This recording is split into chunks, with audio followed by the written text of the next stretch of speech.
Venha para o Tela Vestibulares, aqui é Rodrigo Berhardt. Vamos lá. Começando a aula de hoje, Enem, prova pincelada, questão 18 a 20. Que maravilha! É mais uma tomada, mais de 800 videoaulas.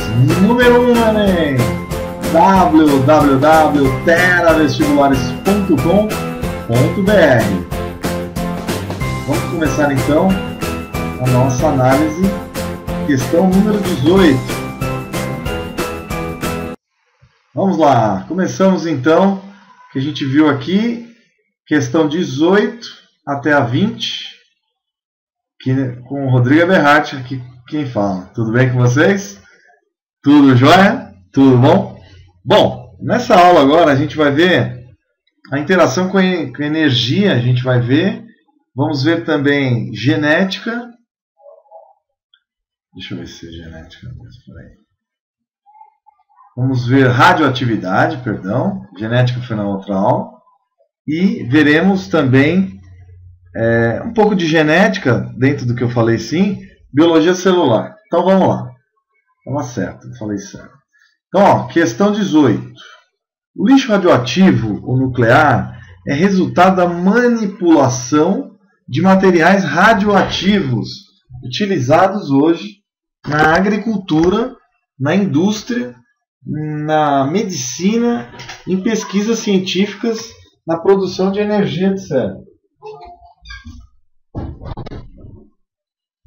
Embora a radioatividade se reduza com o tempo, o processo de decaimento radioativo de alguns materiais pode levar milhões de anos. Vocês sabiam, pessoal? Por isso existe a necessidade de se fazer um descarte adequado e controlado de resíduos dessa natureza. A taxa de decaimento radioativo é medida em termos de um tempo característico, chamado meia-vida. A gente está colocando aí do lado, né? Meia-vida, que a gente vai explicar, que é o tempo necessário para que uma amostra perca metade de sua radioatividade normal. O gráfico seguinte representa a taxa de decaimento radioativo do rádio 226, então, do núcleo do átomo do rádio 226, lá no núcleo, né? É aqui que libera o que a gente chama de radioatividade. Então, presente nos nêutrons e prótons que estão dentro do núcleo atômico, né? Beleza. Elemento químico pertencente à família dos metais alcalinos, terrosos, que foi utilizado durante muito tempo na medicina. Então a gente pode ver agora o gráfico. O gráfico mostra 1 kg de amostra. Para enxergar aí, pessoal, vou aumentar um pouquinho. Agora ficou mais claro, né? Então aqui a gente tem 1 kg de amostra do material, meio quilo, 1/4 e 1/8. Bom, de cabeça, primeiro a gente vai ter que ter uma teoria a respeito disso. Meia-vida, meus queridos, é quando a massa de um elemento se torna metade. Então ele perde energia do núcleo.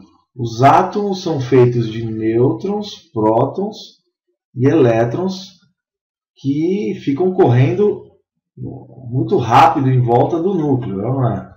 Velocidade da luz. São os elétrons. Então nós temos os elétrons, os prótons, que em grego quer dizer positivos, né? Elementos positivos, e a carga deles efetiva é positiva, convencionada pela física. E os nêutrons, que a carga é zero. Bom, os nêutrons, os átomos são feitos basicamente de nêutrons, prótons e elétrons. Os prótons são feitos de quarks e os nêutrons também de quarks. E existe energia para ligar eles, energia fraca, energia forte. Então a energia nuclear tem dois tipos, fraca e forte. Os elétrons têm campo elétrico, então geram eletricidade e magnetismo. Eles têm força magnética. basicamente, tá? Então são 4 as forças. Força radioativa fraca, forte, que mantém o núcleo estável, fraca, junta os quarks dentro dos nêutrons, e forte, que deixa o núcleo coeso. Mas nem sempre esse núcleo ele fica coeso, porque pode ter um excesso de nêutrons, por exemplo, que causa uma instabilidade. Então, quando um núcleo tem excesso de nêutrons, normalmente ocorre uma instabilidade.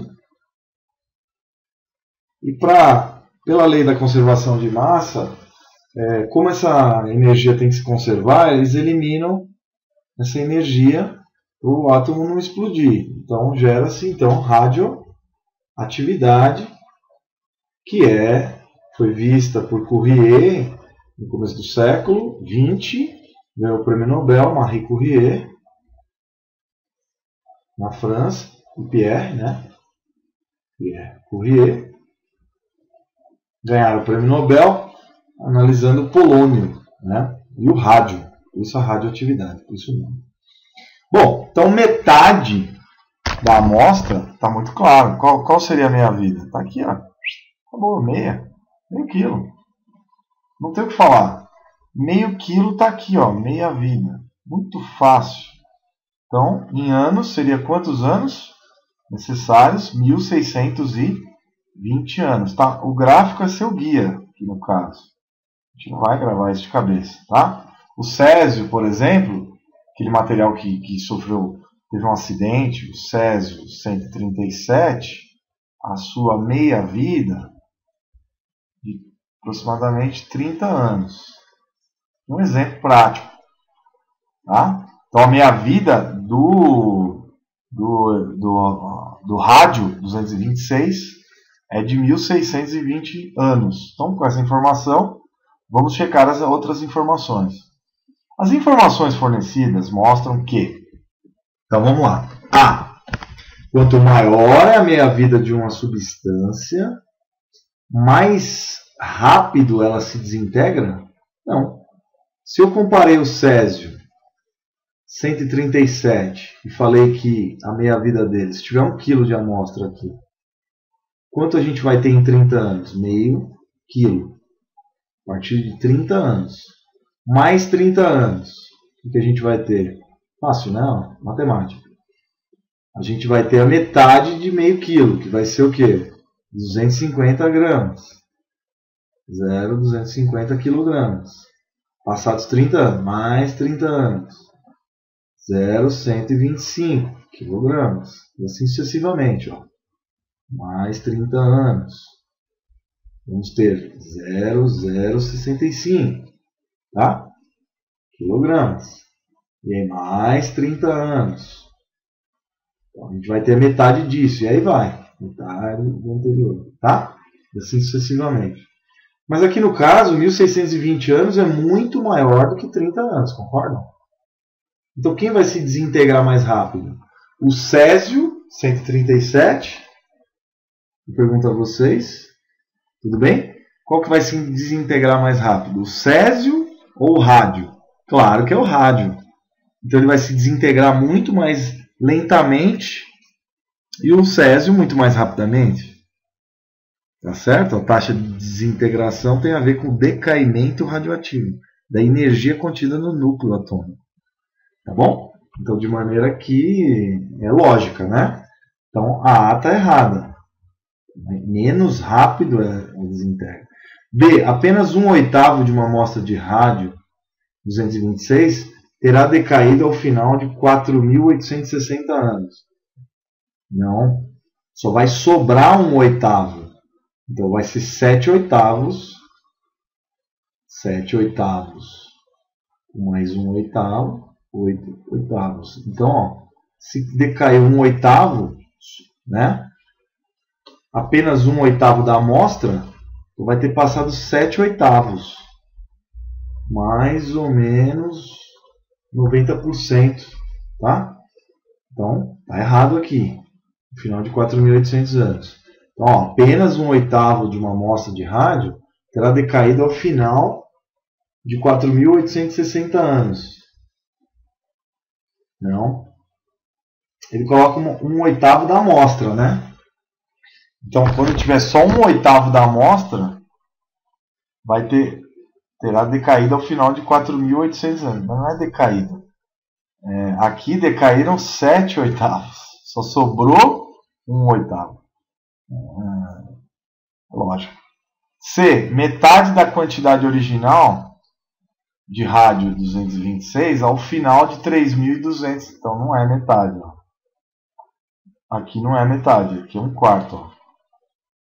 Logo, a C está errada também. E a D. Restará menos de 1% de rádio 226 em qualquer amostra dessa substância após decorridas 3 meia-vidas. 1% não, mais, né? 1/8 ainda tem muita amostra ainda pela frente. Então, não é isso que está dizendo. Ó. Aqui a primeira meia-vida, segunda, terceira. Então, 1/8 não é 1%. 100 dividido por 8 vai dar 1. Sobra 2. E aqui, ó, 2 vezes 8, 16. Sobra 4. Então vai ser 12%, não 1%. Logo, essa questão está errada. E a E é a que sobra, né? É de esperança de ir bem no Enem.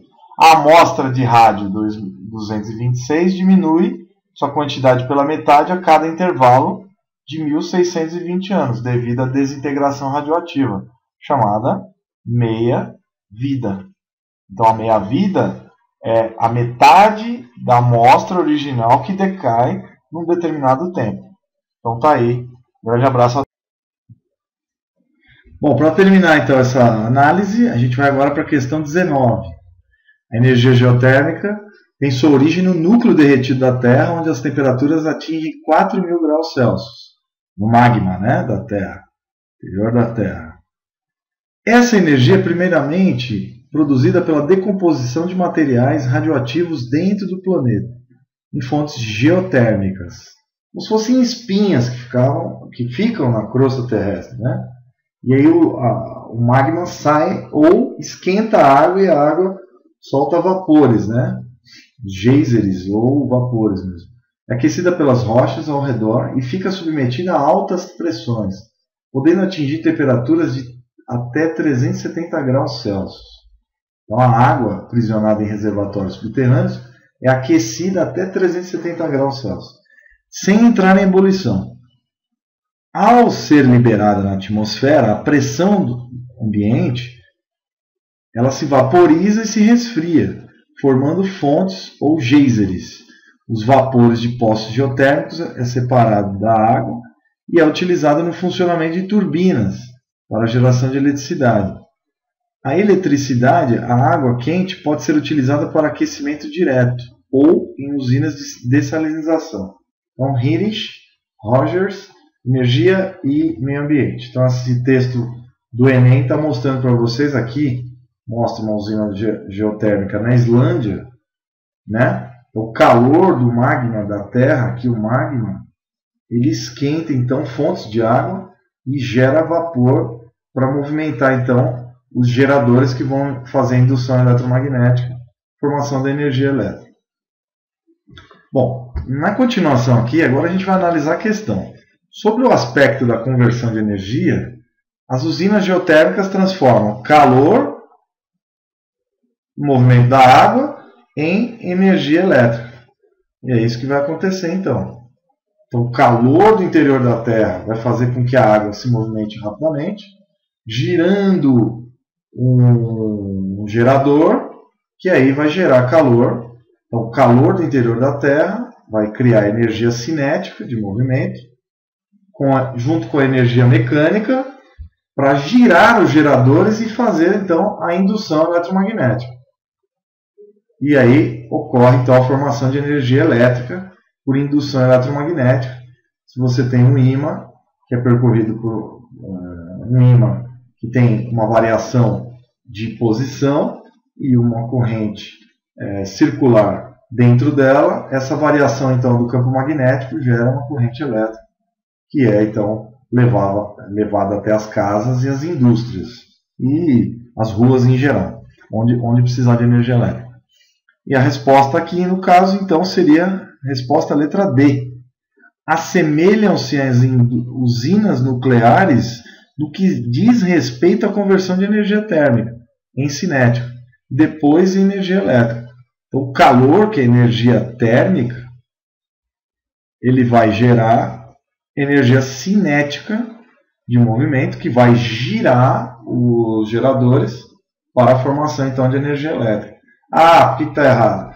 Funciona com base na conversão de energia potencial? Não tem nada caindo como as hidrelétricas, que aí usam energia potencial gravitacional na queda da água para gerar energia elétrica.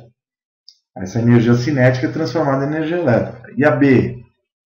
A B transforma inicialmente energia solar? Não. Energia geotérmica não envolve energia solar, né? E a C? Podem aproveitar a energia química transformada em energia térmica no processo de dessalinização? Não é disso que se trata a questão.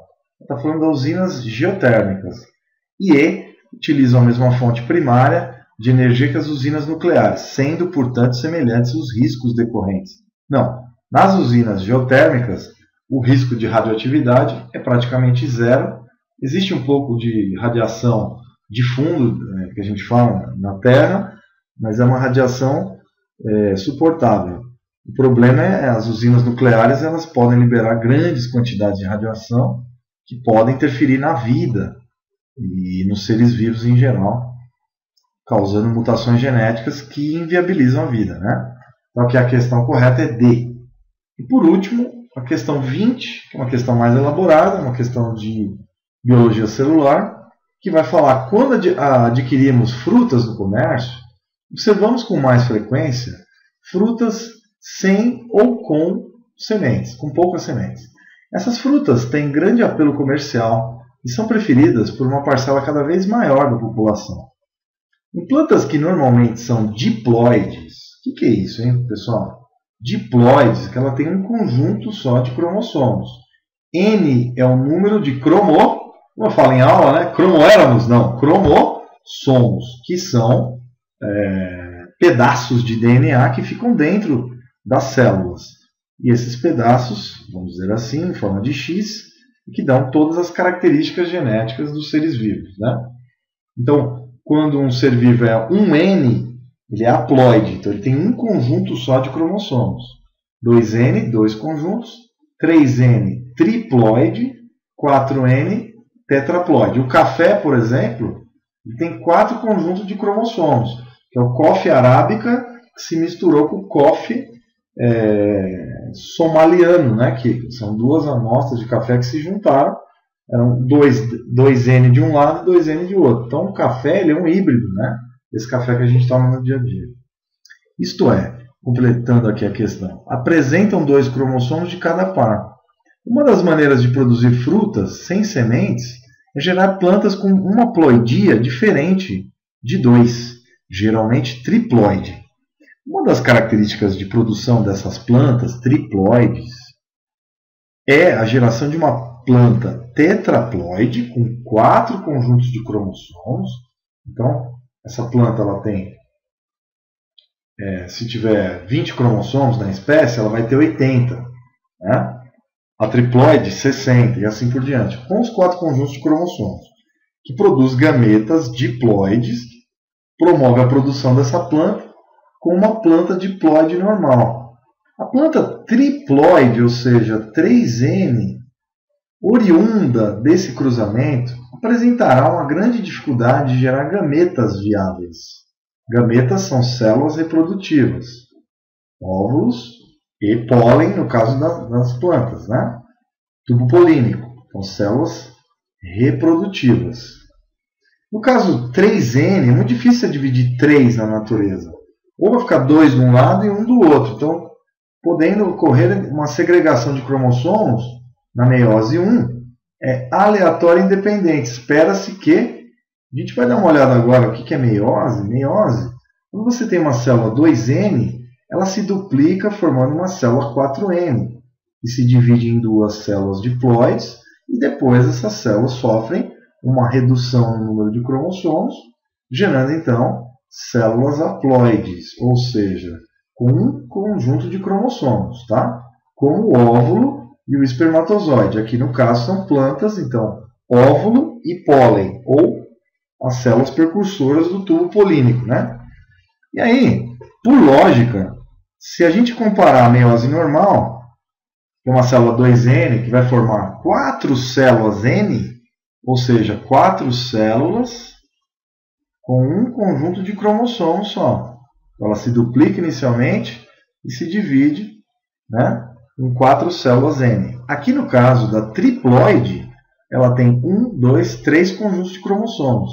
Então não tem como ir 1/2 para uma célula e 1/2 do conjunto de cromossomos para outra. Normalmente acontece uma segregação que a gente chama de assimétrica ou desigual.